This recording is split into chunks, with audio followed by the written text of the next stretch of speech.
మహమ్మద్ జునేద్ అని ఇతను ఉత్తరప్రదేశ్ వాసి అండి. ఇతనిని ఉత్తరప్రదేశ్ పోలీస్ డిపార్ట్మెంట్ ప్రేమగా జునేద్ బాయ్ అని పిలుస్తారు. యోగి ఆదిత్యనాథ్ గారికి కూడా ఇతనంటే ఒక ప్రత్యేకమైన అభిమానం. ఇతనికి ఆగ్రాలో ఒక మొబైల్ ఫోన్ రిపేర్ చేసే షాపు ఉంది. కటిక పేదరిక, చాలా పేదవాడు. సో అలాంటిది మొన్న ఇతను ఏం చేశాడు అంటే జంతర్ మంతర్కి వచ్చాడు. వచ్చి ఈ అభిజిత్ దేబ్కే ఈ బొద్దింకను కలిసి ఇక్కడ ఎంతమంది వచ్చినా కూడా ఈ ఆహారపు సరఫరా అనేది నేను చేస్తాను, ఒక వాలంటీర్ లాగా చేస్తాను, ₹1 మీ దగ్గర తీసుకోను, దయచేసి పర్మిషన్ ఇవ్వండి అని అడిగాడు. వెంటనే అభిజిత్ అతని కాళ్ళకు నమస్కారం పెట్టి, అసలు మీలాంటి మహానుభావులు ఈ దేశంలో ఉన్నప్పుడు మా యువత ఎంత పెద్ద పోరాటమైనా చెయ్యగలరు, జునేద్ బాయ్ చాలా చాలా థ్యాంక్స్, మీకు కృతజ్ఞతలు అని చెప్పాడు. సో ఆ రోజు నుంచి కూడా జునేద్ బాయ్ ఈ పిల్లలకు ఏమేమి ఇష్టం, సో లంచ్ అంటే లంచ్ టైంలో వైట్ రైస్, ఈ కూరలు, మీకు చికెన్, ఇలా ఏమేమి కావాలో పెట్టేవాడు. అలాగే కొంతమంది ఆ బర్గర్ బాయ్ ఉన్నాడు కదా, వాడికి ఇష్టము అని చెప్పి బర్గర్లు తెప్పించడం, పిజ్జాలు తెప్పించడం.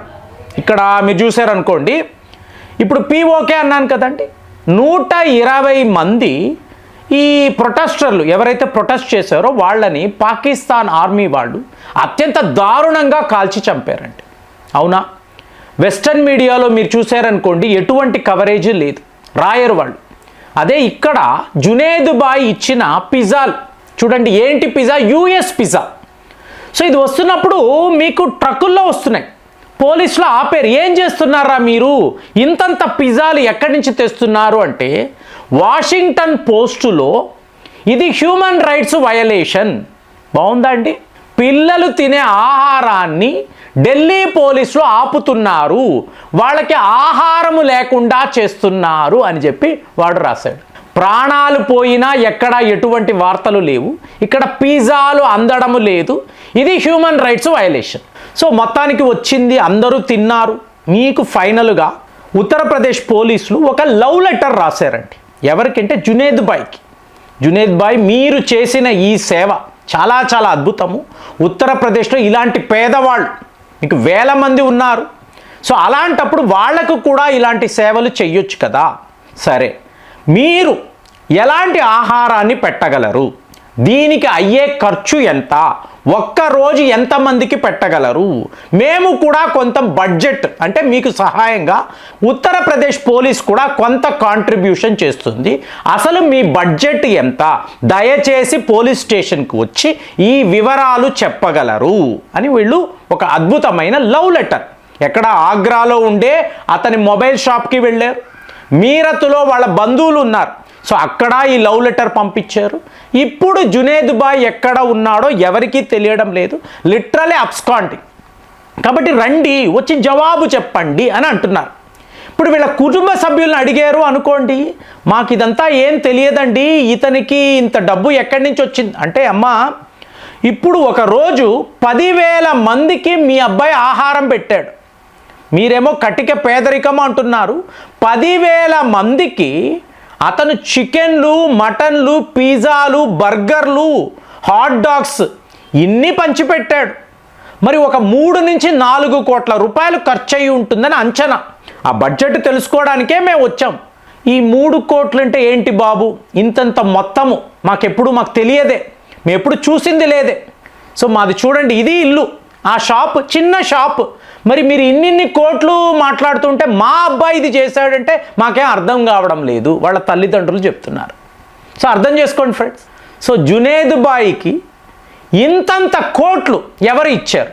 రోజుకి 10,000 మందికి ఇతను ఆహారము సరఫరా చేస్తున్నాడంటే ఈ దేశంలో ఏం జరుగుతుంది? కాబట్టి ఇవాళ జునేద్ బాయ్ని పట్టుకుంటే అంటే నేషనల్ ఇన్వెస్టిగేషన్ ఏజెన్సీ, మీకు ఇంటెలిజెన్స్ బ్యూరో, అలాగే ఢిల్లీ పోలీసులు, ఉత్తరప్రదేశ్ పోలీసులు, ఇదంతా ఎందుకు చెప్తున్నానంటే, ఒకవేళ ఇలాంటి వ్యవహారము యోగి ఆదిత్యనాథ్ దాకా వస్తే అతను ఏం చేస్తాడు? వాయిస్తాడు కదా. అలా ఎందుకు ఢిల్లీ పోలీసులు చెయ్యలేదు? జంతర్ మంతర్లో వీళ్ళు ఎందుకు అలౌ చేశారు అంటే దానికి కూడా వస్తాను. మీరు ఇవాళ మనకేం తెలియడం లేదండి. మీకు ఒక పిల్లాడి ఫోటో అండి పెట్టినప్పుడు అక్కడ ఈ కాక్రోచ్ జనతా పార్టీ కార్యకర్తలు ఆ పిల్లాడి తండ్రి అంటే మీకు అర్థమై ఉంటుంది, నీట్ ఆస్పిరెంట్ కుదరలేదు, ఆత్మహత్య చేసుకుని ఆ పిల్లాడు చనిపోయాడు. చాలా చాలా బాధాకరమైన విషయం. తండ్రి ఏడుస్తున్నాడు, నా పిల్లాడికి అన్యాయం జరిగిందండి అని చూపిస్తున్నాడు. సో ఆ అబ్బాయిని మోడల్గా పెట్టుకొని కొత్త ఎడ్యుకేషన్ సిస్టమ్ రావాలి అని చెప్పి వీళ్ళు పోరాటం చేశారు. ఎస్, పార్లమెంట్లో కూడా కొత్త బిల్లు వచ్చింది. ఈ హడావిడి అయిపోయింది చూసారా, అల్లర్లు అయిపోయి చూసారా, ఆ పిల్లాడి ఫోటో అక్కడ రోడ్డులో పడి ఉందండి, పడి ఉంది. ఎవడు పట్టించుకోలేదు. ఒక అబ్బాయి తట్టుకోలేక ఆ ఫోటోని తీసుకొని మీడియా ముందు చెప్తున్నాడు, ఇది పరిస్థితి. సో ఇప్పుడు ఈ అబ్బాయి ఫోటోని వాళ్ళ ఇంటికి తీసుకువెళ్ళి ఇస్తా, వాళ్ళ నాన్న ఏడ్చాడు కదా, ఇప్పుడు ఇప్పుడు ఏమైందండి, ఈ అభిషేక్ దెప్కే అనేవాడు నేరుగా అమెరికా పారిపోయాడు. వాడితో పాటు ఎవరెవరు వచ్చారు, మీరు సేఫ్గా ఉన్నారు కదా, పదండి వెళ్ళిపోదాం.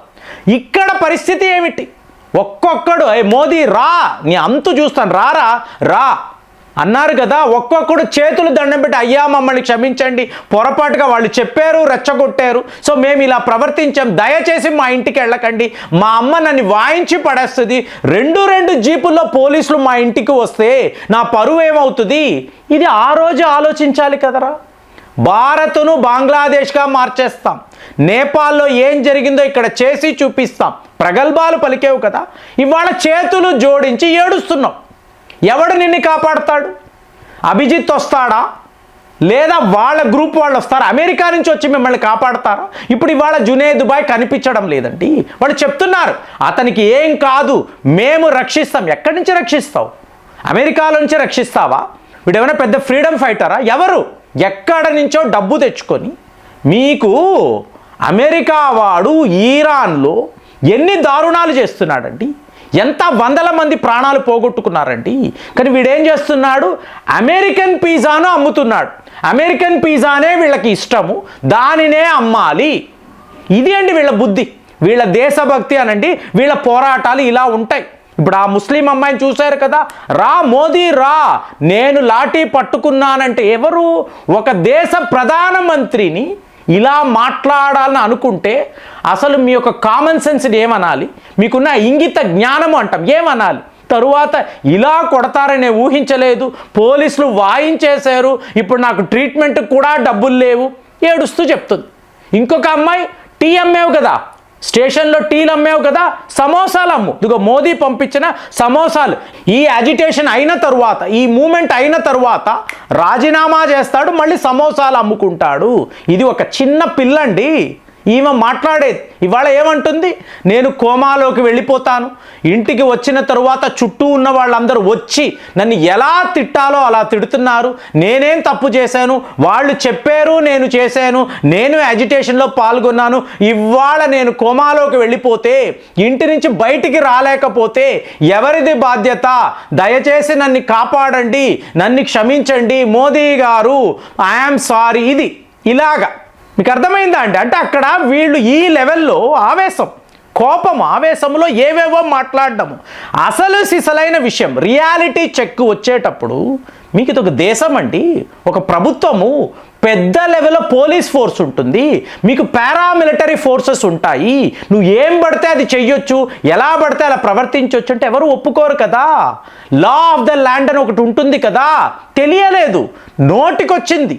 మోదీని ఇష్టం వచ్చినట్టు తిట్టడం, ఎలా పడితే అలా బూతులు మాట్లాడడం. ఇవాళ అందరూ ఏడ్చుకుంటూ ఉన్నారు, చేసిన వాడేమో హాయిగా అమెరికా వెళ్ళిపోయాడు, వాడి టీం మొత్తము కూడా ఎగిరిపోయారు. ఇప్పుడు వీళ్ళందరూ నానా యాతనలు పడుతున్నారు. సో ఇదేనండి ప్రొటెస్ట్లు.